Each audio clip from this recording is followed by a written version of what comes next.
Hello friends, भोजनशाला में आपका बहुत स्वागत है। फ्रेंड्स, आज मैं आपके लिए एलोवेरा की सब्जी की रेसिपी लाई हूँ, जिसे हम ग्वारपाठा, घृत कुमारी जैसे कई नामों से जानते हैं।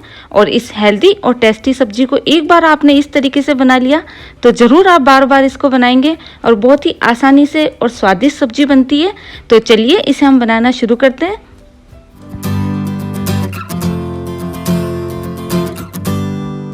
यहाँ पर मैंने एलोवेरा की 2 डंठल लिए, जिन्हें तोड़ने के बाद मैंने 1 घंटे के लिए इस तरीके से खड़ा करके और नीचे जड़ वाली साइड से गहरे बर्तन में डाल करके छोड़ दिया था।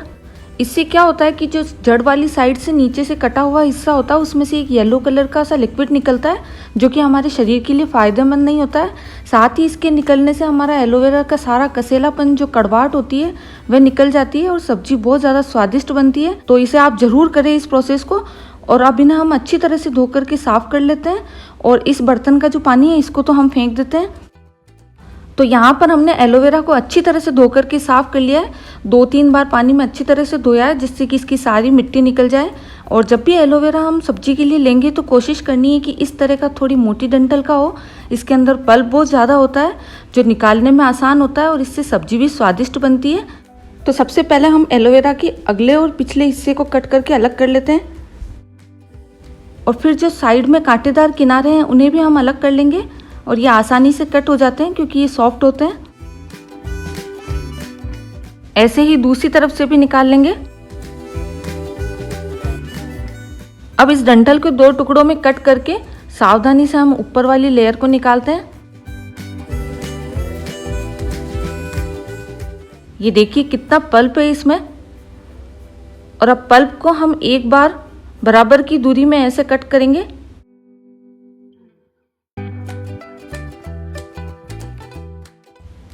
ऐसे ही दूसरी साइड से भी कट लगा लेते हैं, जिससे कि आसानी से निकल जाए। अब छिलके के ऊपर से सारे पल्प को हम एक प्लेट में ले लेंगे और ये ऐसे टुकड़ों में निकलते हैं, देखिए, और आसानी से निकल रहे हैं।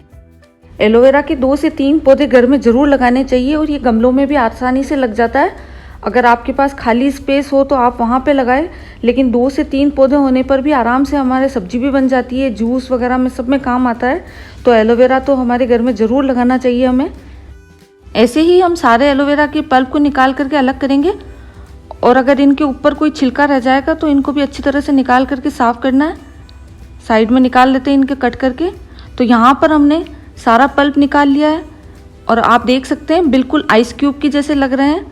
तो चलिए अब सब्जी बनाना शुरू करते हैं। यहाँ कढ़ाई में तेल डाल करके गरम कर लेते हैं। आप जो भी तेल खाते हैं वे तेल काम में ले सकते हैं।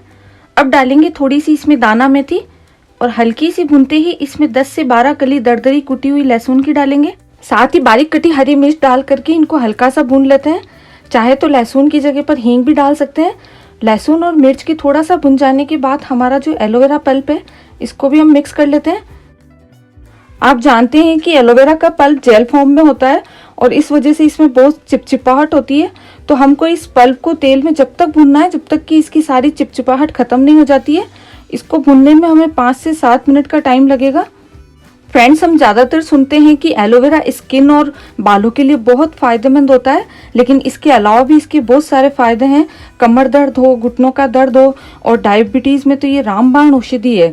साथ ही ये खून साफ करता है, पेट से रिलेटेड जितनी भी प्रॉब्लम्स होती है उनको दूर कर सकता है, हमारे शरीर को हाइड्रेट रखता है। उसके साथ साथ वेट लॉस में भी इसका बहुत अच्छा रोल होता है। तो हमें इसका ज़्यादा से ज़्यादा उपयोग करते रहना चाहिए। हफ्ता में 1-2 बार इसकी सब्जी बना करके या फिर जूस भी ले सकते हैं इसका। इसके अनगिनत फ़ायदे हैं, तो इसको हमें ज़्यादा से ज़्यादा काम में लेना चाहिए। अब इनको भूनते हुए हमें 5 से 6 मिनट हो गए हैं और हमने गैस की फ्लेम को लो पे ही रखा था और इसकी सारी चिपचिपाहट निकल गई है। आप देख सकते हैं ये बिल्कुल अलग अलग दिखाई दे रहे हैं। तो अब इसमें हम मसाले मिलाते हैं। थोड़ी सी डाल लेते हैं हल्दी पाउडर, करीब आधा छोटा चम्मच लाल मिर्च पाउडर का लिया है, 1 छोटा चम्मच धनिया पाउडर और आधा चम्मच नमक लिया है। नमक अकॉर्डिंग टू टेस्ट भी ले सकते हैं। और कुछ सेकंड मसालों को भी भून लेते हैं। मसाले भूनने के बाद हम इसमें डाल लेते हैं 1 बारीक कटा टमाटर। टमाटर ज़्यादा बड़ा नहीं लेना, हमें छोटे साइज़ का टमाटर ही लेना है, क्योंकि ज़्यादा खट्टा भी अच्छा नहीं लगता सब्जी में। और टमाटर को सॉफ्ट होने तक हम अच्छी तरह से भूनेंगे। चाहे तो इसे हम 2 मिनट के लिए ढक करके भी रख सकते हैं, जिससे ये जल्दी गल जाएंगे। तो 2 मिनट में ही टमाटर बिल्कुल सॉफ्ट हो गए हैं। अगर आप चाहें तो ऐसे सूखी ही रख सकते हैं इस सब्जी को, लेकिन अभी हम रस्सेदार बना रहे हैं तो डाल लेते हैं इसमें करीब आधा कप पानी। और पानी डालने के बाद हम इसे 2 से 3 मिनट तक उबाल लेते हैं। तो अब हमारी सब्जी में अच्छे से उबाल आने लग गया है और आप देख सकते हैं सब्जी ने सारा तेल छोड़ दिया और इसमें से बहुत ही अच्छी खुशबू भी आ रही है। तो अब हम गैस की फ्लेम ऑफ करके इसको सर्व कर लेते हैं। तो लीजिए फ्रेंड्स, तैयार है हमारी बहुत ही टेस्टी, मज़ेदार और हेल्दी सब्जी। फ्रेंड्स, अगर आपको ये रेसिपी पसंद आई हो तो इसे एक लाइक देना बिल्कुल ना भूलें और मेरे चैनल को अगर अभी तक भी सब्सक्राइब नहीं किया हो तो प्लीज़ इसे सब्सक्राइब कर लें। Thank you, bye bye.